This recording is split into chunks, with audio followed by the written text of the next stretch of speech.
tous et bienvenue sur Slow Wall, le podcast qui vous aide à ralentir. Avant de commencer, je tenais encore à vous remercier d'être de plus en plus nombreux à nous écouter chaque semaine. N'hésitez pas à nous noter sur Apple Podcast pour qu'on ait encore plus de visibilité et à nous suivre sur Instagram pour tout simplement suivre les aventures du quotidien de ce podcast, mais surtout pour pouvoir échanger et nous donner vos retours sur les épisodes. Ça nous fait extrêmement plaisir et c'est aussi ce qui nous aide à avancer et à produire de plus en plus de contenu adapté à ce que vous avez envie. On se retrouve aujourd'hui pour parler de minimalisme financier. C'est un peu dans la thématique de ce mois-ci puisque j'ai parlé les 2 dernières semaines d'astuces slow pour faire des économies. Là, on va parler de minimalisme financier. C'est globalement la même chose puisque je vais vous parler aujourd'hui des 5 règles, entre guillemets, du minimalisme financier que j'applique au quotidien. Comme vous l'avez vu, on fait beaucoup de séries avec 5 astuces, 10 tips, 5 choses parce que c'est des épisodes qui sont relativement courts pour vous à écouter et du coup il y a quelque chose de vraiment très concret puisque vous avez les conseils directement. Ça ne sera pas toujours comme ça, on va faire des épisodes qui seront parfois un peu plus longs, mais là globalement je trouvais que pour commencer et pour vous introduire tout ce qui était minimalisme financier, toutes les astuces pour économiser, etc. C'était une bonne série pour pouvoir commencer. Du coup, quand on parle de minimalisme financier, c'est l'idée de simplifier au maximum ses dépenses pour pouvoir faire des économies, mais surtout pour pouvoir allouer un certain budget à vos projets qui sont peut-être un peu plus lointains ou sur le moyen long terme en gros. Nous par exemple, ça va être de devenir propriétaire bientôt et donc je trouvais pertinent de vous partager entre guillemets les règles de ce fameux minimalisme financier, même s'il n'y en a pas vraiment. L'idée c'est vraiment de simplifier vos dépenses et de ne payer que l'essentiel, même si à chaque personne va avoir sa définition d'essentiel et de besoin en gros.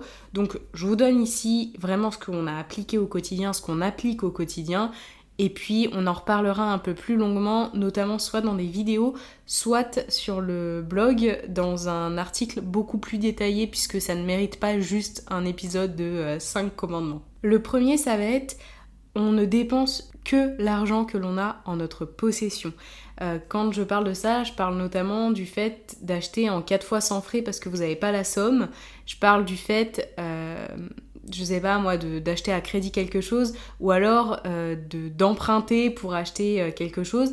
On est bien d'accord que là, on ne parle pas d'une maison ou d'une voiture, parce que c'est des achats où globalement si vous devez attendre d'avoir la somme, bon pour une voiture ça peut se faire, mais pour une maison ça risque d'être très compliqué, vous allez accéder à la propriété très tardivement. Par contre, un nouveau téléphone ou ce genre de choses, mettez de côté et attendez d'avoir la somme pour pouvoir la dépenser. Et pareil, quand je parle d'argent disponible, je parle d'argent disponible pour ce budget-là, pour ce poste de budget-là. C'est pas parce que vous avez 300 € sur votre compte que vous avez 300 € disponibles pour faire du shopping. C'est tout à fait différent de se dire ok, j'ai mis de côté 300 € pour du shopping, pour m'acheter des vêtements, pour m'acheter ce que je veux en gros, et j'ai 300 € sur mon compte courant qui sont là et qui vont peut-être me servir à m'alimenter ou à payer mes factures ou à tout autre imprévu pour tout le mois. Donc pensez à ne dépenser que l'argent que vous avez disponible pour chaque poste de dépense. Donc ça veut dire que vous aurez prédéfini des postes de dépenses avant.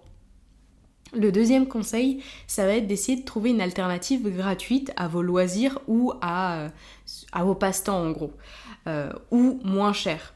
Quand je parle d'alternatives gratuites, je parle pas forcément tout le temps de se dire ok, on va se faire chier, on va rester enfermé chez nous. Non, pas du tout. Mais peut-être qu'il y a des loisirs qui peuvent vous plaire et qui sont tout à fait gratuits, comme la randonnée, comme aller se promener en forêt, comme, j'en sais rien, il y en a plein, où il y en a certains, par exemple la couture, qui vont vous demander quand même un petit investissement de départ et faudra acheter les matières premières à chaque fois, mais ça sera pas un loisir qui va vous coûter extrêmement cher sur la durée. Vous pouvez avoir plein de loisirs qui vous coûtent pas grand chose. Vous pouvez avoir des patrons gratuits, par exemple si on parle de couture sur internet, vous pouvez en avoir simplement qui vont être offerts avec certaines marques, vous pouvez avoir du tissu de seconde main, ainsi de suite, etc. Si la lecture c'est votre truc, vous pouvez avoir des livres qui sont donnés ou très peu chers. etc. Si votre truc c'est d'aller voir des films, peut-être essayer de trouver les moments où les places de cinéma sont moins chères, ou alors essayer de trouver des réductions pour aller voir certains films, ou aller voir certains films ailleurs qu'au cinéma. Peut-être, chez des amis ou autres, etc., etc. Bref, essayez de trouver vraiment une alternative gratuite, ça vous permettra déjà de vous creuser un peu plus les méninges et au-delà de ça, de dépenser beaucoup moins parfois dans des loisirs où on a ce truc de « oh bah je paye, de toute façon c'est comme ça quoi ». Un loisir n'est pas forcément payant et c'est pas parce que plus il est cher, en gros, plus vous allez vous amuser. Loin de là, vous pouvez vous amuser avec rien du tout et ça peut être même parfois plus instructif et plus... je sais pas comment dire, plus détente qu'un loisir qui est payant. Donc en fait, essayez de voir si ce que vous aimez faire dans la vie de tous les jours, si vos loisirs, vos hobbies, ils peuvent se faire moins cher, tout simplement, ou si vous avez envie d'en tester des nouveaux, essayez d'en trouver, mais qui ne soient pas forcément payants. La troisième règle, ça va être de vous fixer des objectifs financiers. Quand je parle d'objectifs financiers, je vous renvoie aussi à l'épisode et au PDF que je vous ai créé sur comment se fixer des objectifs.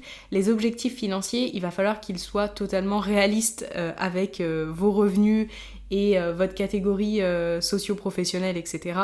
Parce que vous pouvez pas vous dire « Ok, j'ai envie de devenir millionnaire dans l'année, mais je suis étudiante et j'ai juste un job étudiant 10 heures, en gros. » Je vous le souhaite de devenir millionnaire dans l'année, il n'y a pas de souci, mais ça serait pas très réaliste sur le papier. L'objectif financier, par exemple, ça va être, je sais pas moi, de mettre 20 000 € de côté en 1 ou 2 ans si vous êtes en couple ou pas, ça dépend de votre salaire, comme dit, pour pouvoir avoir un apport, pour avoir un prêt immobilier.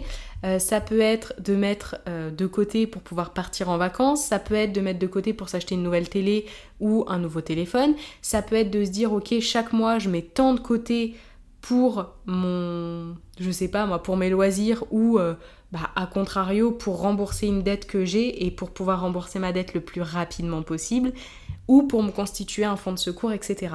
Il y a plein de types d'objectifs financiers possibles et inimaginables. On fera toute une série thématique dessus parce que c'est vraiment tellement large et ça peut être tellement détaillé que ça sert à rien que je le survole comme ça juste. Mais en fait, essayez de vous questionner de qu'est-ce que vous voulez en termes de finances sur le court, le moyen et le long terme, puisqu'en fait, il faudra bien commencer quelque part. Le quatrième, c'est vivez en dessous de vos moyens, du moins sur le papier. Quand je dis vivez en dessous de vos moyens, ça ne veut pas dire aller habiter dans un studio miteux au fin fond d'une grotte, en gros, en ne vivant plus et en ne sortant plus, loin de là. Par contre, vous pouvez prendre en fait votre salaire et vous pouvez voir ce que vous pouvez vous permettre ou pas. Ça veut dire qu'en gros, à la fin de votre mois, il faudra qu'il vous reste quand même une partie de votre salaire que vous allez pouvoir placer de côté. Et du coup, épargner de côté, malgré toutes vos dépenses, etc. Vivre en dessous de vos moyens, ça va vous permettre déjà d'économiser et ça va vous permettre en cas de coup dur, c'est-à-dire de perte d'emploi ou si vous êtes malade, si vous êtes par exemple freelance ou à votre compte libéral, etc. et que votre prévoyance, elle n'intervient pas tout de suite, ça va vous permettre en fait d'avoir toujours ce mode de vie très simple et que ça n'impacte pas en fait. Vous mettrez moins de côté, mais ça ne va pas impacter votre mode de vie au quotidien. Ça veut dire qu'en gros, si demain vous gagnez moins, vous pouvez toujours payer vos factures, vous pouvez toujours continuer à vivre comme ça. C'est comme ça qu'on a fait depuis qu'on est étudiante avec Elodie. Ça veut dire qu'en fait, entre le moment où moi j'avais juste un SMIC et voilà, et où on était étudiantes toutes les deux, et maintenant où on bosse toutes les deux et où on a des salaires du coup à deux de profession libérale, on vit sur la même base. Donc on vit toujours sur un SMIC parce que ça nous permet de mettre de côté tout le reste de nos salaires, soit pour des projets plus lointains, comme devenir propriétaire ou acheter une voiture ou partir en vacances, mais aussi ça nous permet que si demain l'une de nous deux doit arrêter de travailler, quelle que soit la raison, on peut se le permettre parce qu'en fait notre mode de vie est assez simple pour pouvoir payer les factures relativement facilement. Au début, quand on a commencé à vivre ensemble, le montant de nos factures quand on vivait encore en studio, elles étaient de 800 € tout compris. Donc on vivait sur 800 € tous les mois. Naturellement, après on a pris un 2 pièces, ça a augmenté au fur et à mesure de notre vie, ce qui est tout à fait normal. C'est pas donné à tout le monde, on est bien d'accord, nous on n'a pas d'enfants, on n'a qu'une voiture pour deux, moi je travaille de la maison, etc., etc. Il y a plein de choses qui ont fait que ça ne sert à rien de crier au loup et de me dire oui mais c'est pas adaptable à tous, on est bien d'accord que si on avait des enfants on dépenserait beaucoup plus. Maintenant je reste quand même certaine et je suis profondément convaincue que si on simplifie nos dépenses au maximum, ça nous permet de vivre avec le minimum entre guillemets syndical, tout en continuant de vivre correctement parce qu'on continue d'aller au restaurant, on va au restaurant, on sort, on va en vacances comme dit, mais en fait on n'est pas inquiète sur le fait que demain il y a l'une de nous deux ou nous deux qui devons arrêter de travailler moitié du temps, on pourra continuer à vivre comme on vit maintenant. Simplement, ça impactera l'épargne qu'on a chaque mois de côté, quoi. C'est tout. Et du coup, le 5e et dernier conseil, ça va être d'épargner en début de mois, même si c'est la plus petite somme. Et quand je parle de la plus petite somme, c'est même 5 ou 10 euros. Je vous assure que si vous avez l'impression comme ça que c'est rien du tout, si vous êtes quelqu'un qui est souvent à découvert ou qui avait du mal à mettre de côté, le fait d'amorcer, en fait, de mettre de côté sans y toucher en début de mois, même si c'est 10, 20, 30, 40 euros, ça va vous donner cette habitude de mettre de côté avant toute autre dépense. Donc vous payez vous d'abord avant toute... avant d'acheter quoi que ce soit, avant de payer quoi que ce soit. Et en fait, ça va vous donner cette habitude d'avoir une épargne, et ainsi de suite, vous allez vous prendre au jeu, d'avoir envie de faire grossir ça, etc., etc.